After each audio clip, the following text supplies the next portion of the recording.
Good morning guys. अभी हम देख रहे हैं model paper 2026 English class tenth का मॉडल पेपर का सेक्शन बी। और सेक्शन बी में जैसा कि मैंने आपको बताया भाई 3 क्वेश्चन आएंगे, क्वेश्चन नंबर 3, 4 और 5। आप यहाँ 5th नंबर क्वेश्चन देख रहे हैं। मैंने सेक्शन बी के 3rd और 4th दोनों क्वेश्चन करके और वीडियो में डाल दिए हैं। ये 5th क्वेश्चन है जिसमें 2 पैराग्राफ आएंगे, कोई एक पैराग्राफ आपको करना है। 2026 के लिए जो मोस्ट इम्पोर्टेंट पैराग्राफ है वो मैं आपके लिए लेकर के आया हूं। ये है माय फेवरेट टीचर। देखो, समय की कमी होने के कारण इस बार जो पेपर आएगा वो कठिन नहीं आएगा। इस बार जो पेपर आएगा वो एवरेज पेपर आएगा, इसलिए स्टूडेंट्स आपको इसी प्रकार से तैयारी करनी है। कई बार क्या होता है कि हम लोग तैयारी इतनी हाई लेवल की कर लेते हैं जिससे कोई लेना देना नहीं होता, और फिर जब नंबर आते हैं तो हमें रिग्रेट होता है कि यार ये क्या हो गया। तो आप इस पर थोड़ा सा ध्यान दें। जो भी आप सीख रहे हैं, जो भी आप कर रहे हैं, उसका पहले आपको टाइम के अकॉर्डिंग करना है। तो ये समय जो है, जो 2 महीने, कम से कम 2 महीने जो हमें शॉर्ट कर दिए गए हैं, तो 1.5 से 2 महीने एग्जाम के टाइम शॉर्ट करना ये बहुत बड़ी बात है। इसलिए इस बार आपके पास बहुत अच्छा चांस है। आप जो नई शिक्षा पद्धति के अनुसार जो आप फॉलो कर रहे हैं उसके अनुसार आपको बहुत ही सावधानी से पेपर करना, बहुत अच्छे अंक आएंगे। तो आज ये ज़्यादा टाइम वेस्ट नहीं करेंगे। आपका 5वां क्वेश्चन आपके सामने है। देखिए, class 10th model paper 2026 English section B में मैंने बता दिया 12 नंबर का होता है। 3 क्वेश्चन आएंगे, तीनों में ऑप्शन आएगा। पहला जो आएगा जिसको क्वेश्चन हम 3 कहते हैं, 3 नंबर क्वेश्चन जो है उसके अंदर आपको 2, एक तो लेटर मिलेगा, एक ईमेल मिलेगा, एक करना है। दूसरे में स्टोरी आएगी 2, कोई एक करनी है। और फिर 5वां क्वेश्चन आएगा 2 पैराग्राफ, कोई एक करना है। जैसे मैंने लिया है, right a paragraph on my favourite teacher in 80 words. हमने जो यहाँ पर जो पैराग्राफ लिया वो है मेरा प्रिय अध्यापक या माय फेवरेट टीचर, जिसको मैं ज्यादा लाइक करता हूं। देखिए, इतना इजी होना चाहिए जो आप पैराग्राफ लिख रहे हैं, स्टार्टिंग इतनी इजी होनी चाहिए कि कोई भी एग्जामिन जब भी आपकी नोटबुक को एग्जामिन कर रहा हो तो उसको ऐसे लगे कि भाई इसमें तो कोई मिस्टेक मिलेगी ही नहीं, एकदम इजी से। और आपको अपना इंट्रोडक्शन देते हुए पैराग्राफ लिखना होता है। देखिए, my name is Saraswati Verma, I read in A government secondary school. मेरा नाम सरस्वती वर्मा है, मैं एक सरकारी सीनियर सेकेंडरी स्कूल की छात्रा हूं या वहां पढ़ती हूं। I am a student of class 10th और मैं कक्षा 10 की विद्यार्थी हूं। I live in a small village, मैं एक छोटे से गांव में रहती हूँ। There are many teachers in my school, मेरे विद्यालय में बहुत सारे अध्यापक हैं, अर्थात खूब अध्यापक हैं, ऐसी बात नहीं है। और I like and respect all of them, मैं तमाम जितने भी अध्यापक मेरे विद्यालय में है सबको पसंद करती हूँ और सबका सम्मान करती हूँ, रेस्पेक्ट करती हूँ। बट परंतु miss Mrs Lakshmi Devi is my favourite teacher, परंतु मिस्ट्रेस श्रीमती लक्ष्मी देवी या श्रीमती लक्ष्मी देवी मेरी फेवरेट टीचर है, मेरी प्रिय अध्यापिका है। She is M A B Ed, वह एम ए बी एड है। सी टीचेज अस इंग्लिश, वह हमें अंग्रेजी पढ़ाती है। गाइज, थोड़ा ध्यान दें, आपकी नोटबुक चेक करने वाला इंग्लिश का ही टीचर होगा। बहुत सारे स्टूडेंट होते हैं जो मैथ का टीचर, साइंस का टीचर, एसएसटी का टीचर फेवरेट शो करते हैं। मत भूलिए, नोटबुक, इंग्लिश की नोटबुक चेक करने वाला इंग्लिश का ही टीचर होगा।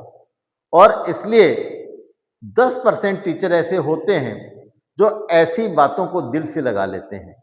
मैं सबका नहीं कह रहा, ओनली 10%। इसलिए ये चांस मत लीजिए। आप इंग्लिश का पेपर कर रहे हैं तो इंग्लिश टीचर की ही लिखिए। तो अस इंग्लिश, वह मैम हमें अंग्रेजी पढ़ाती है। She has a good command over her subject, अर्थात उसका अंग्रेजी विषय पर पूरी तरह कंट्रोल है, पूरा नियंत्रण है। आगे देखिए, she has been a good player of table tennis, वह टेबल टेनिस की एक अच्छी खिलाड़ी रह चुकी है। आप और भी लिख सकते हैं, सी इज टॉल ब्यूटीफुल। अगर कोई भी वाक्य आपके जहन में है तो आप लिख सकते हैं, कोई बड़ी बात नहीं है, रिलेटेड होना चाहिए। सी इज वेरी इंटेलिजेंट, वो बहुत ही होशियार, पोलाइट विनम्र, हार्ड वर्किंग मेहनती एंड सिंसियर और शिष्ट महिला है। She teaches in a simple way, बहुत अच्छी बात है, वो हमें बहुत ही साधारण तरीके से पढ़ाती है। She always help poor and weak students, ये अच्छे अध्यापक की फीचर है, गुण होता है, मेरिट होता है। She always help poor and weak students, वह कमजोर और गरीब विद्यार्थियों की हमेशा सहायता करती है। शी एक्सप्लेन्स एवरी कंसेप्ट, थोड़ा सा यहाँ मिस्टेक हो गया है, आप टी लगा दें, एवरी कंसेप्ट क्लियरली, अर्थात वह प्रत्येक कंसेप्ट को, जो टॉपिक होते हैं, प्रत्येक टॉपिक को वो क्या करती है, अच्छी तरह से समझाती है, क्लियर करती है। एक्सप्लेन, सी एक्सप्लेन समझाती है, every concept clearly, her way of teaching is very interesting, उसके पढ़ाने का तरीका बहुत ही रुचिपूर्ण है, एंड इजी और आसान टू अंडरस्टैंड, समझने में, अर्थात उसके पढ़ाने का तरीका रुचिकर तो है ही लेकिन सरल भी है, समझने में बहुत सरल है।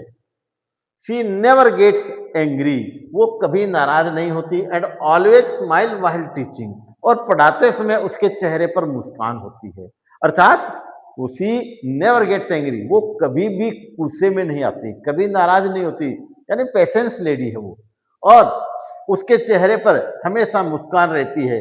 She is a punctual lady, समय की बहुत ही पाबंद है, जो बहुत जरूरी होता है, डिसिप्लिन कंपलसरी होता है। ऑल टीचर्स रेस्पेक्ट हर, जब कोई टीचर अच्छा होगा, अपने कर्तव्य की पूरी तरह पालना करेगा, बच्चों से स्नेह करेगा, ऐसे टीचर का अदर टीचर्स भी सम्मान करेंगे। तो यहाँ see all teachers respect her, सभी अध्यापक उसका सम्मान करते हैं, and she also respects the teachers, और वो भी बहुत ही आदर्श लेडी है, आइडियल टीचर है, तो वह भी सबका सम्मान करती है। All students like her so much, सभी बच्चे उसे बहुत पसंद करते हैं, and I am proud of her, और मुझे अपने शिक्षिका पर, अपने अध्यापिका पर गर्व है। तो ये आपका पर बहुत ही अच्छा, बहुत ही छोटा और बहुत ही सरल सा एक पैराग्राफ मैंने लिख दिया, जो 4 नंबर का आता है। स्टूडेंट्स, एक नंबर नहीं कट सकता 4 में से, अगर आपने इस प्रकार से सेट कर दिया, एक नंबर आपका कोई टीचर नहीं काट सकता, ये दावा है मेरा। आपको बिल्कुल सिंपल लैंग्वेज में लिखने, ज्यादा बढ़ा के नहीं लिखना है, ओनली 80 वर्ड्स में लिखना है तो इतना ही लिखना है, ये नहीं कि आप पन्ने भरते जाएं, ऐसा नहीं करना है। जितना पूछा जाए आपको उतना ही करना है। अब मैं लेता हूं जो 5th क्वेश्चन का, जो अथवा में आता है, वो अथवा क्वेश्चन आप देखिए। अथवा है, जैसा कि मैंने बताया कि आपको अथवा जो क्वेश्चन है वो लेते हैं अपन। अब देखिए अथवा, और तो दूसरा हमारा दिया हुआ है पोल्यूशन, तो ये पोल्यूशन वाला जो है ये भी बहुत मोस्ट है, ये केवल 10th के लिए नहीं, 12th के लिए भी बहुत ही इंपॉर्टेंट है। तो पोल्यूशन के ऊपर हमें लिखना है, बहुत ही छोटा इजी सा लिखना है, ये नहीं कि हम उसके ऊपर बहुत ही बढ़ा करके लिखें, नहीं, केवल हमें थोड़ा सा ध्यान करके लिखना है। देखिए, pollution is the biggest problem of the world, आज टुडे, इस समय जो प्रदूषण है वो पूरे विश्व की समस्या है, किसी एक देश की या एक क्षेत्र विशेष की समस्या नहीं है। It is the biggest problem in our world. तो यहां मैंने लिख दिया pollution is the biggest problem of the world, यानी दुनिया में, पूरे विश्व में प्रॉब्लम है किसकी, पोल्यूशन की। तो प्रदूषण दुनिया में सबसे बड़ी समस्या है। It makes our air, water and land dirty and unsafe for living being. प्रदूषण जो है हमारी हवा, पानी, भूमि अर्थात जमीन, उसको खराब करता है और यहाँ पर जितने भी जीवित प्राणी है, लिविंग जो आपके बीइंग्स है, उन सब के लिए खतरा है। क्या? Pollution. Smoke from factories, vehicles and waste materials are main causes of pollution. इसमें हमने बताया है कि धुआं जो फैक्ट्रियों से, वाहन से या फिर वेस्ट मटेरियल्स जो है, ये सारे ऐसे कारण हैं जिससे प्रदूषण फैलता है। It leads to many disease and disturb the balance of nature. प्रदूषण के कारण एक तो बीमारियां फैलती है और दूसरा हमारा प्रदूषण जो है वो हमारी प्रकृति के बैलेंस को, संतुलन को बिगाड़ता है। अब हम देखते हैं कि ये कितने प्रकार के होते हैं। देखिए, टाइप ऑफ पॉल्यूशन का मतलब कि हमारे यहाँ 3 प्रकार, वैसे 5 प्रकार के हैं, लेकिन मुख्य जो है वो केवल 3 प्रकार के हैं। तो हमने यहाँ पर 3 प्रकार के प्रदूषण को लिया है। पहला प्रदूषण है एयर पॉल्यूशन, यानी वायु प्रदूषण। और vehicles, factories and industries make our fresh air pollute. हमारे वाहन, फैक्ट्रियां और उद्योग हमारी ताजा हवा को गंदा करते हैं, प्रदूषित करते हैं, यानी पोल्यूट करते हैं। Air pollution is caused by smoke. और जो एयर पोल्यूशन है वो इनके धुएं के कारण होता है। It's harmful for our health, और ये हमारे स्वास्थ्य के लिए हानिकारक है। यानी it had bad effects our legs.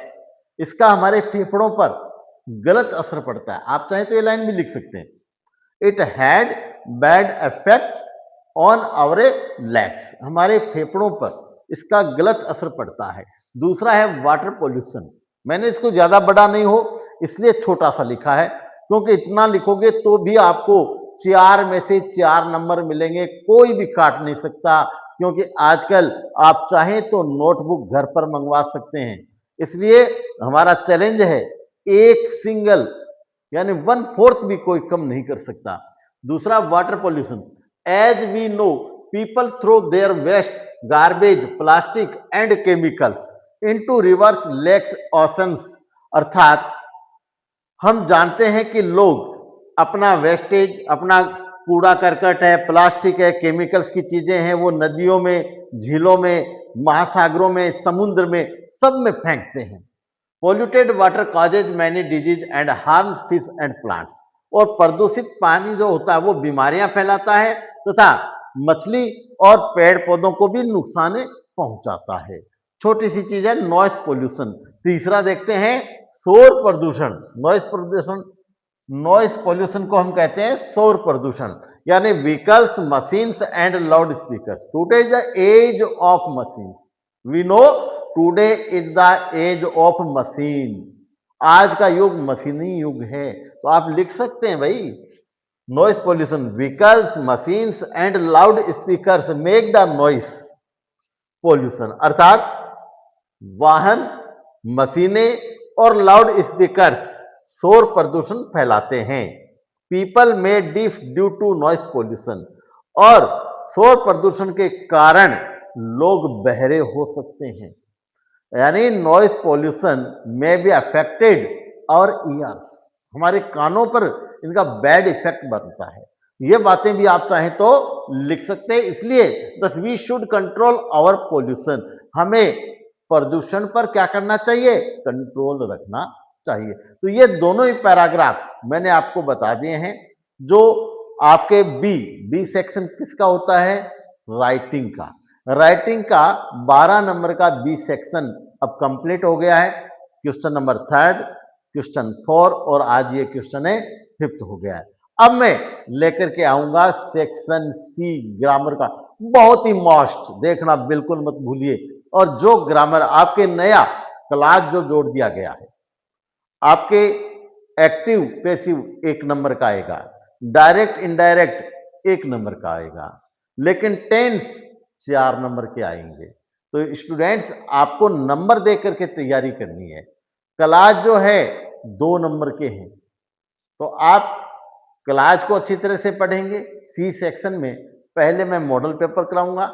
मैंने पूरी ग्रामर के अलग अलग वीडियो बना रखे हैं, आर्टिकल तक के वीडियो बना रखे हैं। आप जाइए राठौड़ सर जो चैनल है, राठौड़ सर 2438, उसको ओपन कीजिए, उस पर देखिए active passive, direct indirect, clause, preposition, article, यहां तक कि कंजक्शन, सिंथेसिस, न जाने कितने प्रकार की ग्रामर मैंने कर करके छोड़ रखी है।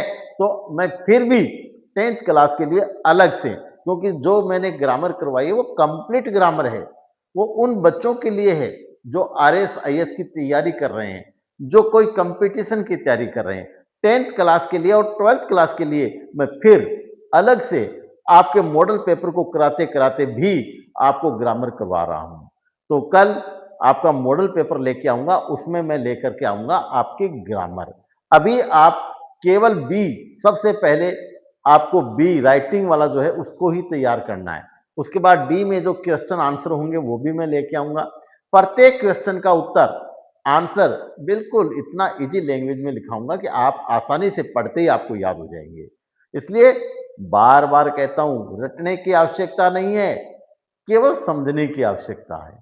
पेपर आपके लेवल का आएगा, अपने लेवल का ध्यान रखें, लेवल के अनुसार तैयारी करें, और जो आपको मॉडल पेपर करवाया जा रहा है ज़्यादा से ज़्यादा बच्चों में इसको शेयर करें।